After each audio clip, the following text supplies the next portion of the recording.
Is there any way to get a tiny house without paying all of the money up front? Well, at my bachelor party, they wanted to make fun of me because I'm a very ethical person. And so we all went out to dinner at a nice steakhouse. And during the meal, my dad, who's creative and had informed everybody of this beforehand, including the restaurant, said, hey, when I was a kid, we had something called a 5-finger discount. We also called it eat and beat feet. And he went on to describe basically ordering the menu, getting the food, eating the food, and then everybody running out of the restaurant without paying the bill, which I'm like, there's no way this is this person, because he has an extremely strong ethical value as well. But he's teasing me. So relating the two, we did pay the bill in the restaurant, by the way. You could always pull up and steal somebody's tiny house, but that's probably a bad idea because we don't ethically like people doing that. And,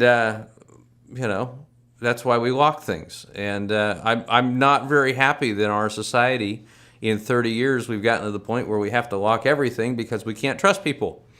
So most of the time in the tiny house community, I think most people are actually fairly trustworthy because they're trying to connect, they're trying to be honest, they're trying to fulfill their life, and that usually means relationships, and they want to invest in people. They're less worried about the cash in their wallet after they've gotten out of debt than they are about looking good or making tons of money, and it all ties back in. So the answer is there's certainly more ways to do tiny houses. I have a gentleman who's been working on financing in the tiny house industry.